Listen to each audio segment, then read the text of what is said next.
Good day. Thanks for checking out the Mississippi Happening podcast. My name is Daniel Johnson. I'm the fellow in the white cap who has not yet realized he needs to turn the microphone on. We are at Voodoo Fest in New Orleans with Kid Koala, who has just handed us a copy of 12-Bit Blues, his latest album pairing Technic 1200s with an SP 1200 sampler. Now thankfully, I'm long-winded, so mostly we miss me in the first few moments of this interview. When we come in, Kid Koala is discussing the South Sessions, and now his producer friend had reintroduced him to the SP 1200 sampler. And so you'll see me here realizing and reaching down to flip the switch on the microphone.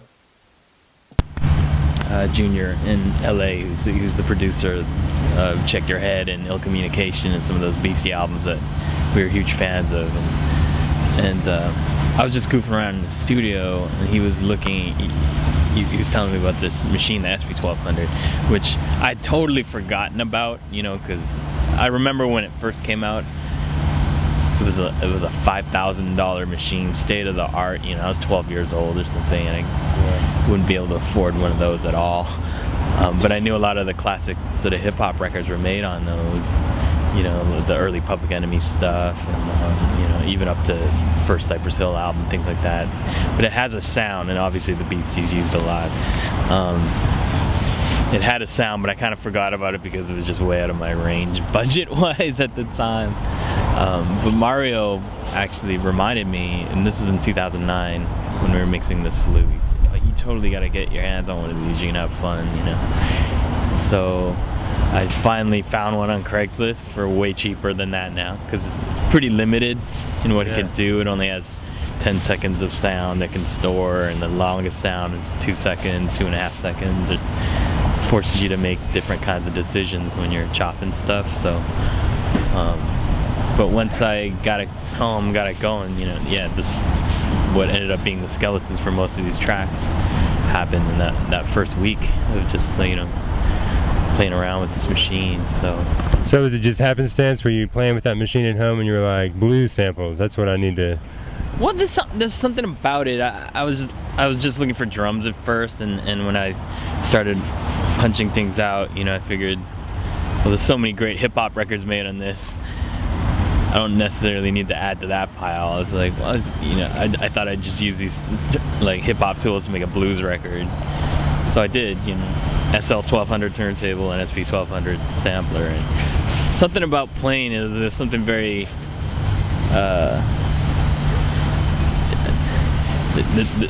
I don't know. It's kind of like playing a giant typewriter. Yeah. But you kind of have to attack it a bit, or at least the way it crunches up sound, and the chops are very sharp and punchy. There's a grit to everything that goes through it, and the filters on it are really nice. So when I started playing it, a lot of the beats that came over these sort of lilting 6/8 grooves, and so that just sort of pointed toward the blues for me.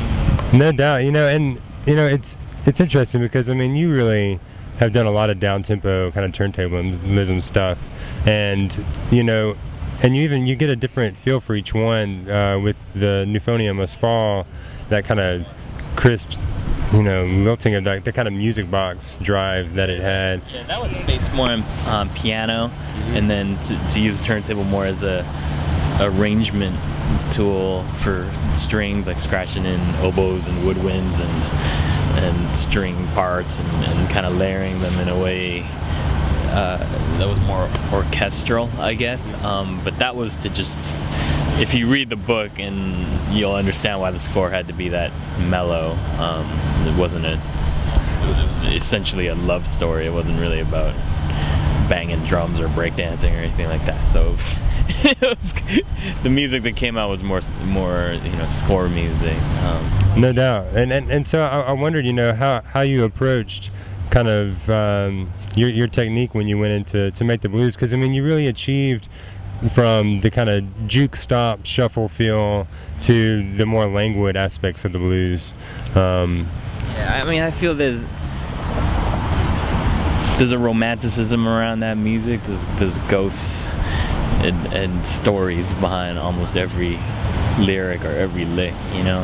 And a lot of the machines that I was using, whether it was just old combo organs or vintage synthesizers or oil can delays or tape delays, all these machines are 30, 40, 50 years old, just way ahead of, you know, kind of obsolete on their last legs, orphaned audio devices that I found at various flea markets over my travels. And all of them sort of just had this spirit to them, you know, like even the old tape delay, when I first turned it on, I didn't plug anything into it. There was just remnants of stuff that was still on the tape, you know. It had this kind of creepy, spooky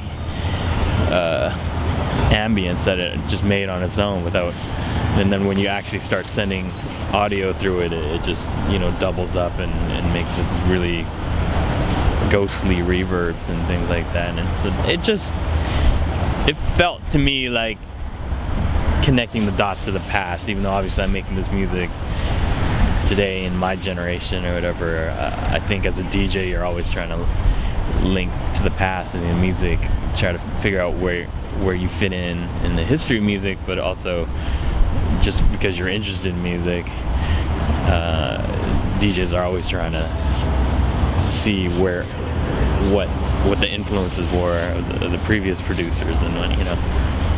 So if I was listening to the Public Enemy guys, I was like, well, what was the Bomb Squad listening to? Oh, they're sampling all these funk records. I was like, well, okay. So then I got into the funk records, started digging into that. Or where did that come from? You know, the James Brown stuff, blah, blah, blah. Where did that come from? And then just eventually all those roads led back to the blues, you know. Do you have a sense of... Specifically the Mississippi Delta, if you go far enough back, depending whether it's rock or whether it's hip hop or you know, floor-oriented groove music, like from James Brown ahead of time, you'll notice that it all goes back to the gospel and then back to the blues, you know. So I realized that it was inevitable. I had to take a swing at that form at one point, just because I was a fan of all the music that it spawned, whether it was rock or hip hop or whatever. And the challenge to me is always to see whether I can bring the turntable to that world and have it, you know, say what I want it to say in terms of having the back and forth and the rub and the angst of all the scratching, but at the same time to see if it could live comfortably in that vibe, you know. So that's it. A lot of the blues songs that I like, they're either travel songs or they have this sort of torment, this kind of mileage to them that it's a beautiful thing to see, you know. Very direct. For me, that's why I like turntables, is because there's no filters. It's a needle on a groove, and you're rubbing the record back and forth, and it's almost like you're touching sound. You can stop time, you can pull it back. It's a very, very nuanced but also direct form of making sound. And you know, with those Delta blues recordings, like the Charlie Patton, the Son House stuff, it was by any means necessary. You know, they just sort of made those songs work. You know, they didn't have drummers or band backing them up, stomp their foot, keeping time. You know, playing bass on the bass strings of the guitar, playing the lead and the rhythm on the higher strings, and singing and doing their own backups and doing their own call and response. And it was just like this full one-man band, but all of it, you know, was a bit off the grid. You know what I mean? Like it was just, there's a looseness to the drop bars or add beats here and there, or kind of push around the rhythm and stuff. And I liked that. It was so spontaneous and so kind of live. And it's also what I liked about scratching, you know, that at any moment, if you stop moving, the sound stops. That's it. You know, you got to keep playing through it, you know. So I always get that sense of like you're hanging on, you know. Yeah, it could all fall apart any second, you know what I mean? And that's what I like about playing turntables, is that the danger aspect, you know. So that's why I still kind of use analog records, you know. A lot of people are like, why would you balance your whole show on these 3 tiny needles? And I'm like, I don't know, it kind of feels more exciting to me, you know. everything about it, the crackle, the skipping, the recovering, the changing records, the cueing on time, the quick drops, all those things is part of the performance and the flow of it when you actually get going, you know. And when I see those old cats playing, you know, it's the most inspiring thing, because you know, if they stop, it stops. If they stop singing, there's no voice. If they stop their feet, there's no drums. If they stop playing the guitar, there's no, like, you know, mid-range. And it was all happening right there. It's dope. Right on. Yeah. Well, what other elements do you bring into the live show for the 12-Bit Blues? Well, for not the show today, but for the tour that I'm about to continue, we started in Europe already. It's kind of a vaudeville show. It's a variety show of sorts that kind of spans all the music that I've sort of run with throughout my career, whether it's, you know, from the Carpal Tunnel era or the Slew stuff or whatever, and I try to do a sort of variety show, I guess, but also integrating a lot of the new 12-Bit Blues tracks, which, as we spoke about before, are quite down-tempo.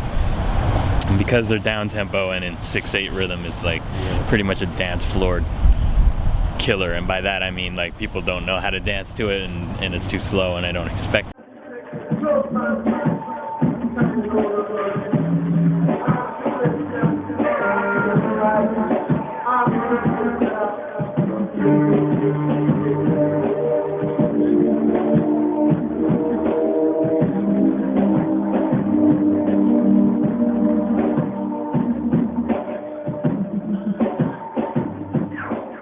spectacle, narrative spectacle for that. So while I'm actually up there putting the track together, I actually have a crew of dancing girls with me that have choreographed stuff, and also robot like puppets and things like that. So there's actual, it's kind of like a puppet show and dancing girls, burlesque style dancing girls, and technical turntable stuff all happening at the same time. So depending on what, you know, catches your eye or what you feel like paying attention to during that part, you know, we hope that it's enough of a spectacle and to enjoy in a live situation. But I did want to make those, you know, pretty much do justice to that record and to show how all the layers were cut in and the keyboard stuff played and all that. So in order to do that, and, you know, we're talking 4 or 5 minute tracks that are like less than 80 BPM. It's kind of a lot to ask from a standing room crowd, but I think overall, you know, we have cameras on the turntables for the kids that like to nerd out about all the technical stuff. But then, who doesn't like dancing girls? Who doesn't like puppets? Those are the oldest forms of stage entertainment, aren't they? You know. Yeah. So for me, even from that realm, it kind of feels logical that the 12-Bit Blues tour would have these kind of old school elements of staging even, you know. I could have gone with a really expensive light show, but I thought it'd be more fun to just actually get a tour bus, film with some talented people that I think have like a lot of charisma on stage, and see what could happen. And so far they're killing it. Like the puppets, it's ridiculous. Gets the most gets the most response, and you know, I don't care how old the crowd is, but when they see the puppet choir like kick in, they're like, what? Robots singing on stage just takes me back to eating pizza, you know, when I was a kid at the restaurant, and the animatronics.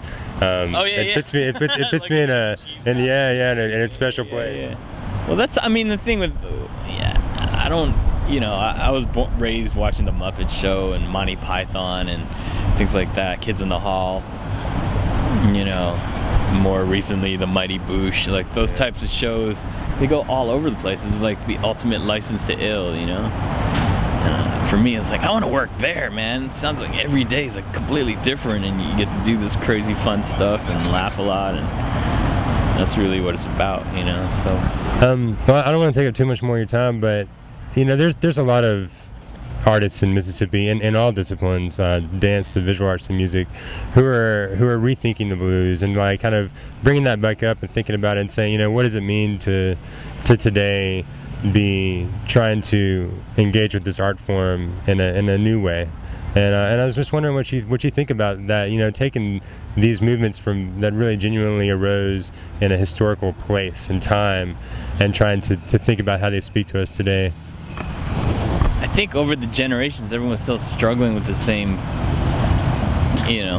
questions like why we're here, why is the world like this, and you have all your demons you have to exercise through that process. Music has always been a way to explain it for some people to understand, their times and the times that they live in. I think for me, when they listen to my stuff, for example, for instance today when I get to play with Preservation Hall Jazz Band, some people think, because I did do some jazz stuff and turntable stuff in the past, and they thought I was actually being retro about it, but it's not that. I hold that music in really high regard. Like Louis Armstrong's one of my favorite. Is that how you say it? Is it Louis or Louis? I always get corrected. It's Louis, right?